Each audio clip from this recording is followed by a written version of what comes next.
Bien, c'est l'exercice 4, c'est le dernier exercice de la série numéro 3 sur les généralités sur les fonctions. Bien, dans cet exercice, on a la fonction f de x qui est définie comme ça, elle contient une racine. Le début, la première question, c'est le domaine de définition. Bien sûr, c'est l'ensemble de tous les x de R, tel que le nombre qui se trouve sous le radical doit être supérieur ou égal à 0. Alors, on cherche d'abord quand est-ce qu'il est nul. Il est nul quand il suffit de factoriser, même si c'est une équation de second degré, mais ici, le C est nul, il suffit de factoriser par x et on trouve x égale à 0 ou x égale à 1, ce qui permet de donner le tableau de signes directement. Un polynôme de second degré qui s'annule en deux points, 0 et 1.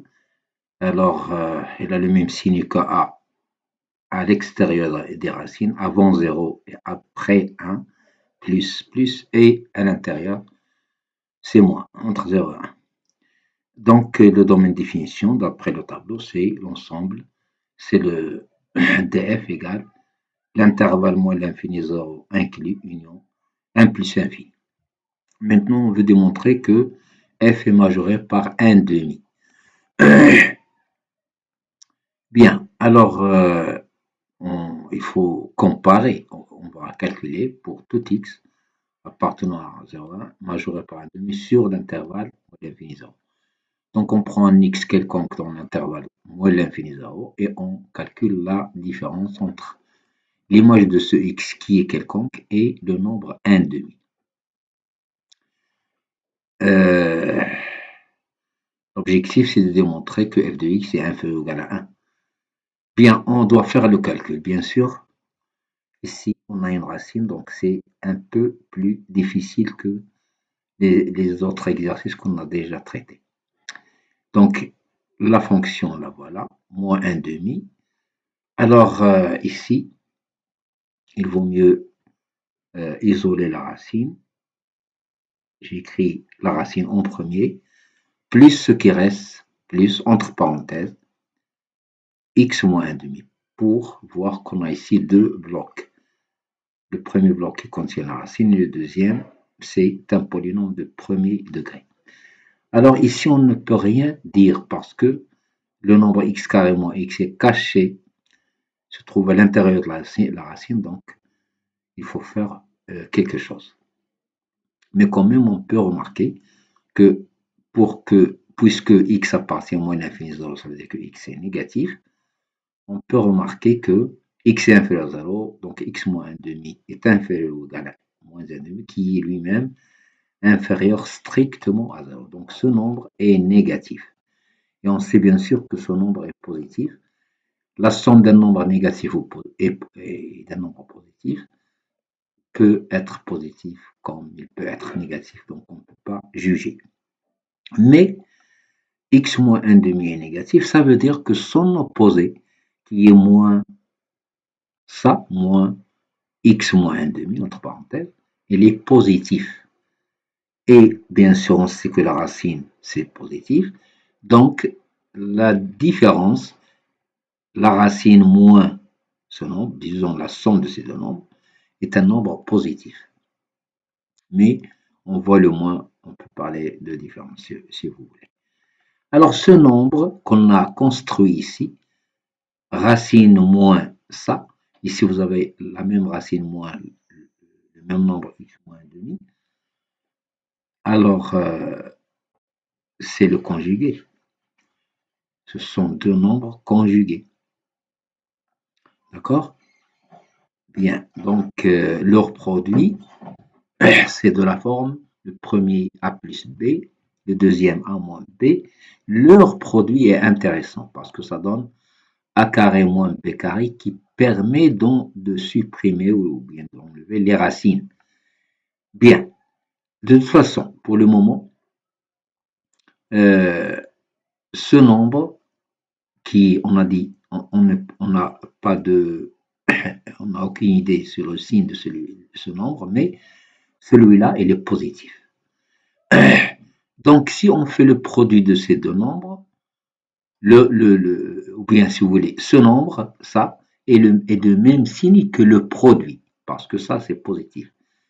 Si vous avez un nombre et vous ne connaissez pas son signe, même si vous le multipliez par un nombre positif, par 2 ou bien par 3, si on appelle le nombre k par exemple, k, on ignore son signe. Si on multiplie k par 2, alors 2k et k sont de même signe, par n'importe quel nombre. Donc c'est pour cela qu'on a dit tout ce nombre dont on ignore le signe est de même signe que le produit. Le nombre lui-même, et on le multiplie par ce nombre qui est positif. Ça, c'est positif. Et ça, et ça. Voilà, on ignore le signe. Donc, de toute façon, le P, c'est pas difficile à calculer et ça va simplifier quand même. On va pas trouver de racine maintenant. Le P, ça donne quoi? A plus B facteur de A moins B, ça donne tout ça, le calcul est devant vous. Et ça donne à la fin moins un quart. Le produit P est égal à moins un quart, donc il est négatif. Donc, puisque P est négatif, alors le nombre, celui-là, est aussi négatif parce qu'on a déjà dit que ce nombre et P sont de même signe. Voilà donc, on a réussi à démontrer que le nombre, ce nombre, celui-là, est négatif. Ça veut dire que f de x moins 1 demi est négatif, ça veut dire que f de x est inférieur à 1 demi. F de x est inférieur à 1 demi. Donc on peut affirmer que 1 demi est un majorant de f sur moins l'infini 0. Voilà. Voilà. Mais il y a une remarque intéressante ici. Vous avez vu qu'on a trouvé que P égale à moins un quart. C'est strictement négatif. Ça veut dire que f de x moins 1 demi est strictement négatif. Pour tout x. Qu'est-ce que ça veut dire? Bien, d'un côté, on a démontré que 1 demi est un majorant, mais reste à savoir, est-ce qu'on peut trouver un nombre dont DONT, l'image est égale à 1 demi? Alors ça, c'est impossible. Parce que pour tout x, f de x est inférieur strictement à 1 demi, c'est-à-dire qu'il n'y a pas de valeur dans l'intervalle moins l'infini 0 qui peut donner comme image 1 demi. Voilà, donc puisqu'il est inférieur à 1 demi, donc c'est toujours différent. Ça veut dire que la valeur 1 demi n'est pas atteinte par la fonction, n'est jamais atteint, c'est-à-dire pour tout x dans l'intervalle moins l'infini 0. Donc 1 demi n'est pas une valeur maximale de f sur moins l'infini 0. Maintenant, on va démontrer que 1 est une valeur minimale. Alors, on va voir sur l'intervalle 1 plus infini. Bien. Pour tout x appartenant à 1 plus infini, on va prendre un x et on va faire la différence entre f de x et 1 de x. Ça donne quoi? X plus cette racine moins 1. Donc on va l'écrire de cette manière. La racine toute seule plus ce bloc. Voilà. Alors, bien sûr, on a racine, c'est positif. Et n'oubliez pas que x est plus grand que 1 ici. Ça veut dire que x moins 1 est positif. Donc, f de x moins 1 est positif, c'est immédiat. Ça veut dire que f de x est plus grand que 1. F de x est plus grand que 1. Donc, le 1 est un minorant de f. Alors, maintenant, est-ce qu'on peut trouver un nombre dont l'image égale à 1? Alors, si on regarde la différence qu'on a calculée, celle-là, ça donne comme résultat ici, c'est facile de trouver un nombre qui annule cette expression. Ici, vous avez x moins 1 qui s'annule pour 1. Et ici, vous avez x carré moins x